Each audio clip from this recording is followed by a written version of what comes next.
हम गुरुजी जो कहते हैं वो नाम भी हमारे विधानसभा टुंडी से मिला है, जो धनबाद का हिस्सा है।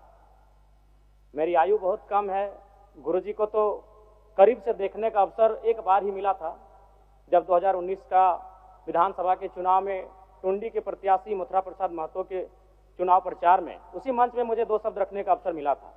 लेकिन उनके किस्से, उनकी कहानियों को सुनकर मैं पला बढ़ा हूँ, क्योंकि मेरे पिताजी भी झारखंड आंदोलन के शहीद हैं, आंदोलनकारी रहे हैं। मेरे गांव में लगभग 1 दर्जन से ज़्यादा मेरे चाचा हैं, जेठा हैं, जिनको आज भी आंदोलनकारी का पेंशन मिलता है। तो उनसे मैं लगातार गुरुजी विनोद बिहारी महतो, कॉमरेड ए के राय की कहानियों को सुना हूँ। और आज भी हमारे गाँव में एक कहावत प्रचलित है, अध्यक्ष महोदय, उस समय 70-80 का दौर था, जब गाँव में रात्रि पाठशाला लगती थी। लोग एक कहते थे कि मीटिंग सुने ले चाले नुनुक माए, हमरा गाँव में आवहत विनोद बाबू शिबू सोरेन ए के राय। और आज जिस झारखंड मुक्ति मोर्चा, जिसका प्रचंड आज पूरे भारत में है, राज्य की सबसे बड़ी राजनीतिक दल है, उसका जो पृष्ठभूमि बनने का रहा है अध्यक्ष महोदय, वह गुरुजी के नेतृत्व के सोनेत संथाल समाज और विनोद बिहारी महतो के नेतृत्व के शिवाजी समाज का विलय ही झारखंड मुक्ति मोर्चा के निर्माण की कहानी को बताता है। विषम गुरु शिबू सोरेन ने उस कालखंड में आमजनों की आवाज बने, जब कोयलांचल में उद्योग हावी हो रहे थे, जब कोयलांचल में तमाम माफिया लोग हावी हो रहे थे, पारसनाथ की तराई में महाजनी प्रथा हावी हो रहा था। आज भी पारसनाथ के तराई में कई किस्से मौजूद हैं अध्यक्ष महोदय, जब उन्होंने अपनी बेटी के विवाह के लिए, अपने पिताजी के श्राद्ध के लिए किसी महाजन से 1 रुपया कर्ज लिया था, लेकिन 20 वर्षों के बाद भी वो 1 रुपया कायम था और वो सूद नहीं दे पा रहे थे। बहुत प्रकार की इस प्रकार की व्यवस्थाएं उस समय प्रचलित थी समाज में। उनके खिलाफ गुरुजी ने जोरदार आंदोलन किया। आज गुरुजी, उनके संघर्ष के साथियों का परिणाम है कि नया झारखंड, एक अलग झारखंड राज्य हम सब देख रहे हैं अध्यक्ष महोदय। और वास्तव में गुरुजी का हाड़ मांस का शरीर हमारे बीच से चला गया है, जो विधि का विधान है, प्रकृति का शाश्वत नियम है। लेकिन मेरा मानना है उनके विचार अटल हैं, अजय हैं, अमर हैं। और आज आवश्यकता है उनके विचारों को प्रचार करने की, आज आवश्यकता है उनके विचारों का जो सपना था उसे साकार करने की।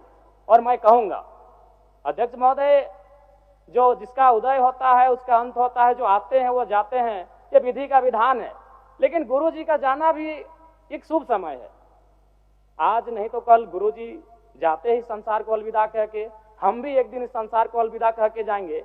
लेकिन गुरुजी एक शुभ समय में अलविदा कह के गए हैं, क्योंकि उनकी पार्टी की सरकार है और उनके पुत्र इस राज्य के सबसे सशक्त नेता माननीय मुख्यमंत्री के तौर पर विराजमान है। तो इससे बड़ा अवसर हमें शायद नहीं मिलेगा गुरुजी के सपनों को साकार करने का।